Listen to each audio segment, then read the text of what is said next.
Hi, I'm Balkis. Hi, I'm Arisha. Hi, I am Zalia. We are gonna talk about magnetism. What's a magnetic object? Objects that get attracted to a magnet are called magnetic objects. And the objects that do not get attracted are called non-magnetic objects. When you keep a magnet freely suspended in air, it would rest in the north-south direction. The end that point to the north are called the north pole of the magnet. And the end that points south is called the south pole of the magnet. Well, to understand more clearly about magnetism, let's proceed to our fun experiment.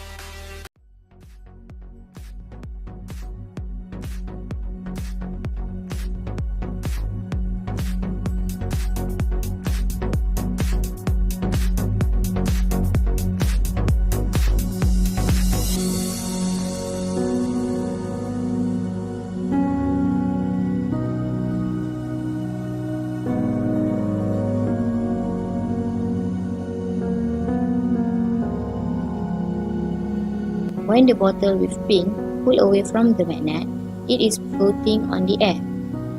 The pin is attracted to a magnet because the existence of magnetic field around the magnet. But when the pin is far from the magnetic field between pin and magnet will be weaker.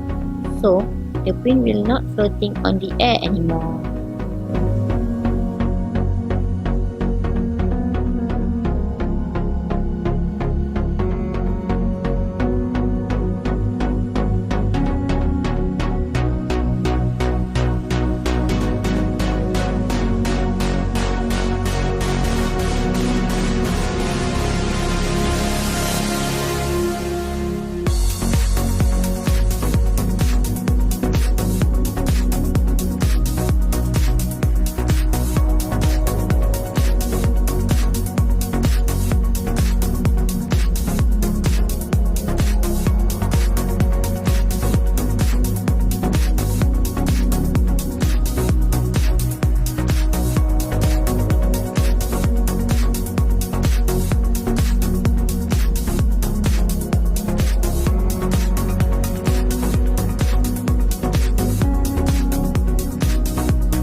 When the magnet is put near the grid, it will move.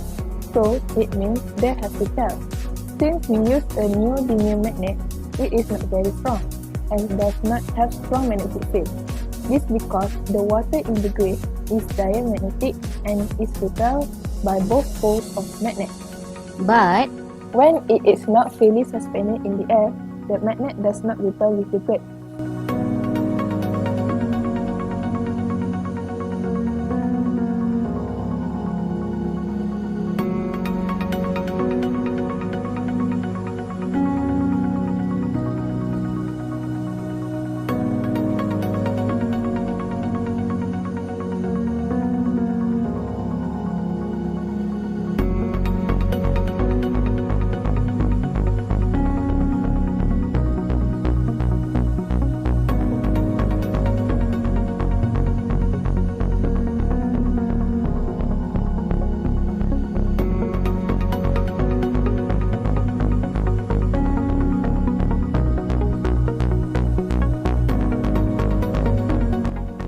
Cannot see the magnetic field since it is invisible. So the stepper here will point as a magnetic field. The stronger the magnetic field, the stronger the stepper attracted to the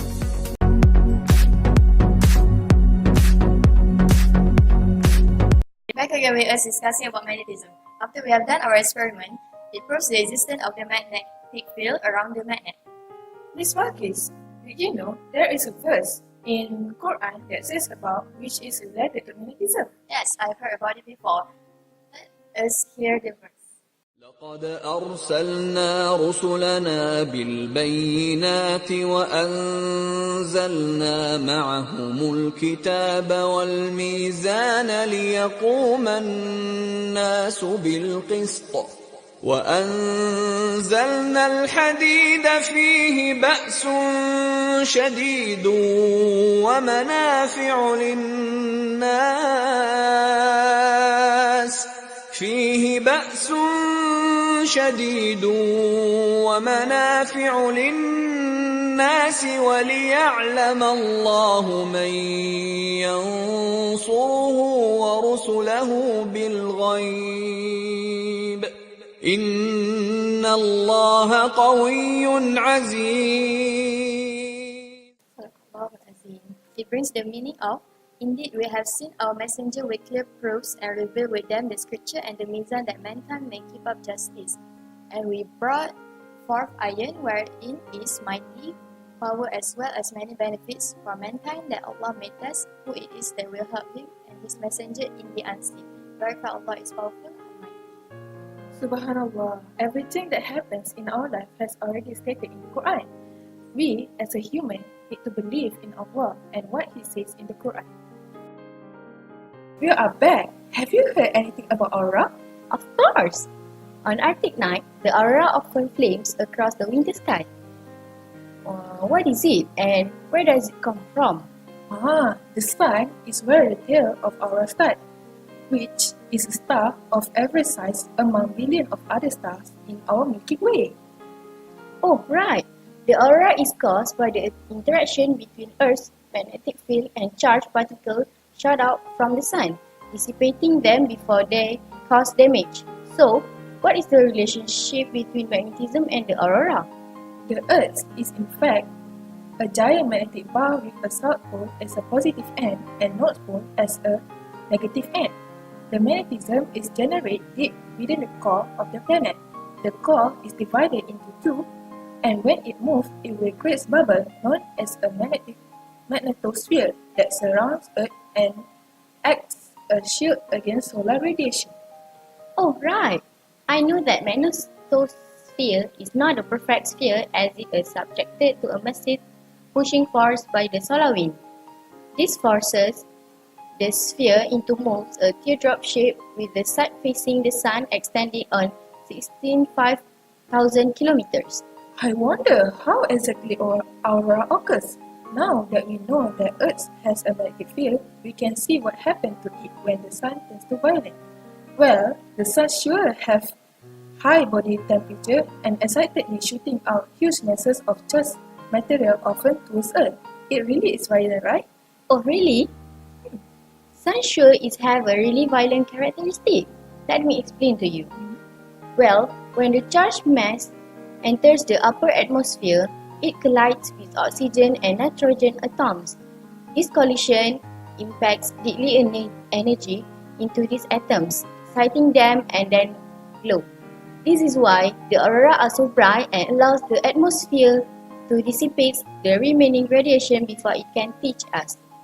Oh, End of our discussion. Any question? Okey. Assalamualaikum. Bagus. Soalan saya ialah, apakah kesan baik dan kesan buruk medan magnet terhadap alam sekitar dan kehidupan manusia? Antara kesan baiknya terhadap manusia, which is dari segi kesihatan, dia dapat melegakan penyakit. Sebagai contoh, magnet terapi. Magnet terapi ada digunakan dalam berbagai bentuk. Dia sangat common dalam society kita.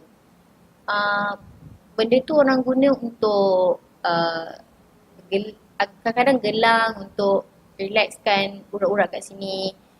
Diorang guna sebagai tilam, diorang guna sebagai macam-macam lah. Dia ada yang untuk sakit belakang tu, untuk legakan. Tapi disebabkan digunakan magnet yang rendah, so dia tak dapat nak hilangkan. Sebab kalau hilangkan pun dia tak boleh, dia tak ada function untuk hilangkan rasanya. So dia dapat melegakan je. Tapi kalau medan magnet tu digunakan terlalu tinggi, contoh medan magnet tu dia guna terlalu tinggi dan dia dekat dengan saluran darah kita, dekat mana-mana je, contoh dekat tangan ni pun. Even medan magnet, saluran darah kita kat dalam, even jauh, tapi magnet tu dapat tarik darah kita untuk dekat kepada dia, untuk dekat pada magnet tu, sebab dalam darah kita ada iron. So macam yang kita tahu, iron tertarik kepada magnet. So bila dia tertarik kepada magnet, dia dapat stopkan darah tu. Dia jadi, bila dia dah stop darah tu, dia jadi macam, apa nama? Dia jadi macam, dia stop lah laluan darah tu dan dia jadi tersumbat. Itulah kesan buruk dia. So kesan buruk magnet terhadap manusia.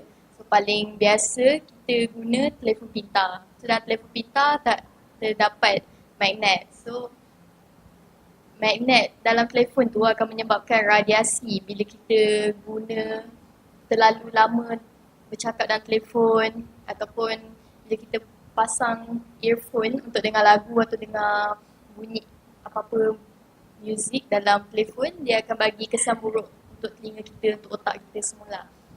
Pertama lagi bila phone tu tengah cas and then dia punya radiation tu kuat, so dia agak bahaya untuk manusia. So selain daripada tu, telefon pintar pun sebenarnya banyak kebaikan dia untuk manusia, tapi salah satu keburukannya bila effect on our health lah. Kebaikan dia terhadap alam sekitar, actually benda magnet ni berguna untuk kesan isyarat yang berkaitan dengan proses alam sekitar. Contohnya perubahan cuaca, pencemaran, dan banyak lagi lah. So contoh kesan buruk magnet terhadap alam sekitar, dia bila seperti sebagai contoh kita ambil fenomena aurora.